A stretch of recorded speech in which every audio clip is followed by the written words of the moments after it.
And it's time for our regular Tech Talk chat and talking with Mathew Dickerson. And, of course, Mathew is a technologist, futurist, and many other things, I'm sure. Matt, how are you? Many other things you may not be able to mention on air. Yeah, I thought, is he an apiarist? Does he have bees? I don't know.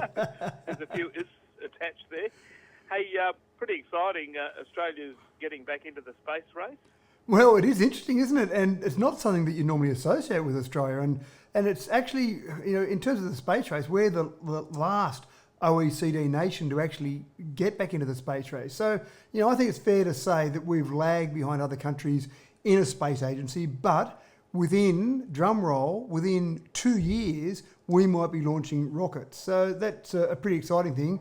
University of Queensland is the main one that's actually working away with this. This is a partnership that's been announced between the Gold Coast-based Gilmore Space Company, which was founded way back in 2013, and the University of Queensland. So I think one of the main things that we'll probably see this used for in the early stages will be low Earth orbit satellites. And one of the things that we do need in Australia is some satellite coverage for our country, because we've got a very big country and a very small population in comparison to the size of our nation.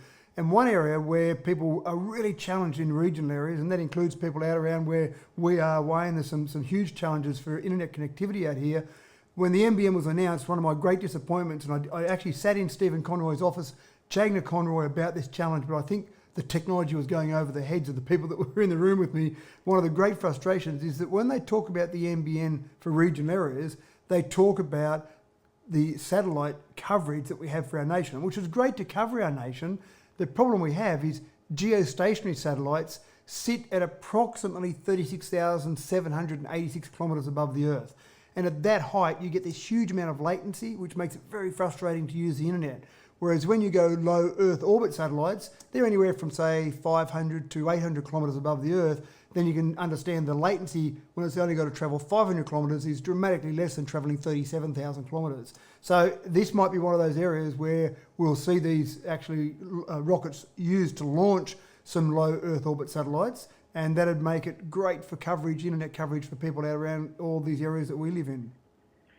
So I believe, Mathew, I've spoken to some people, we are producing satellites themselves and we get them sent up by other means, isn't that correct? Yeah, that's right. We actually do produce some of the technology, and I think Australia has always been very quick to adopt technology, and actually go through and manufacture and be very innovative. I mean, take, for example, Wi-Fi. CSIRO has generated almost $1 billion in royalties from the Wi-Fi that it created many years ago. So I think we're very good at creating that, but it seems like that last step of putting it up into the air, we've been leaving to other countries. So I think it's time we jump back into that space race ourselves.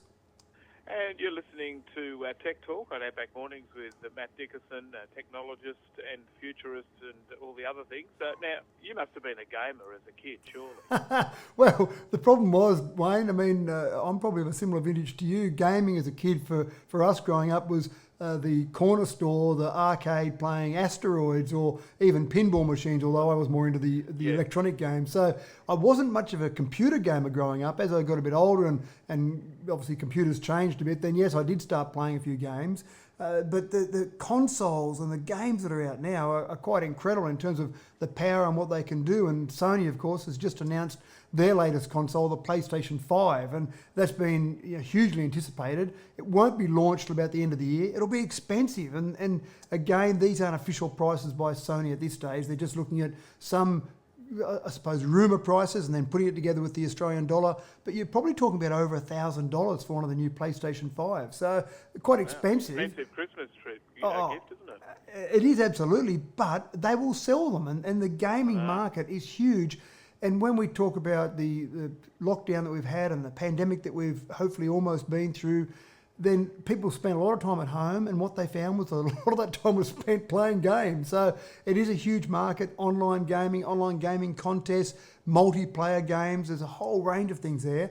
But there's some great games that will be coming out with the new version, of course, and games that we've kind of known and loved from previous versions. So things like Grand Theft Auto, that's been one that's been a huge game. In fact, they talk about that as being one of the most financially successful pieces of media of all time. 120 million copies have been sold of Grand Theft Auto since 2013 when it was launched. So huge game there.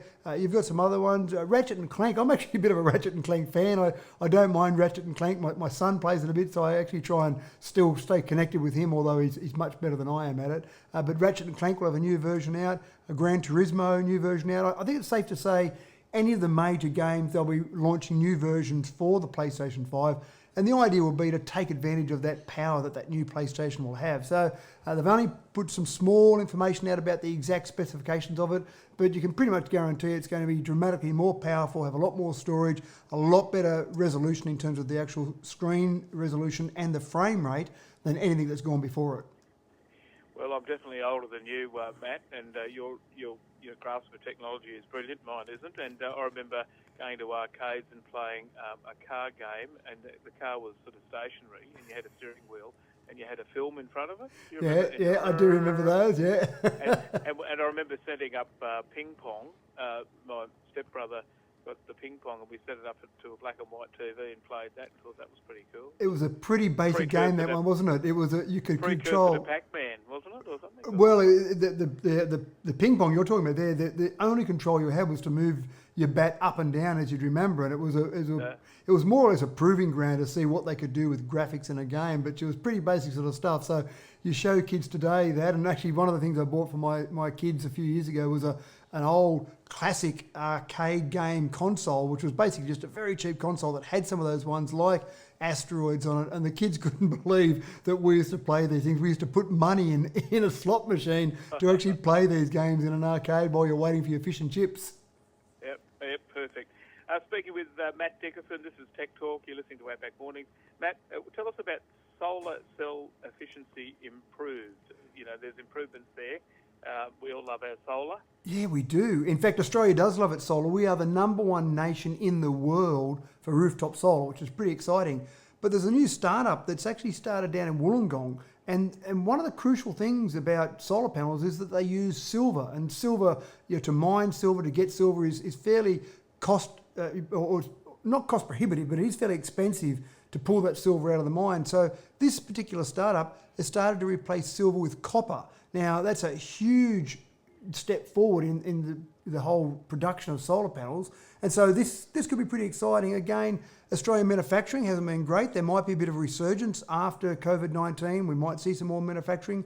But if you've got this innovation like this Wollongong startup and then add that into some manufacturing, I think that'll be pretty exciting going forward. So this is a very efficient solar panel, and that's one of the things that we've got to get better at. I mean, some of the solar panels on rooftops at the moment are as low as, say, 20% efficient. So only 20% of the light that's heating them is actually converted to electricity. If we can get that up to even 50%, that's a huge step forward. And so these panels will be designed to be more efficient. They're designed to use copper instead of silver. But the thing that I'm most excited about out of all of that is that they might be actually manufactured right here in Australia. And I think that would be a huge benefit for our nation and potentially export those across the world.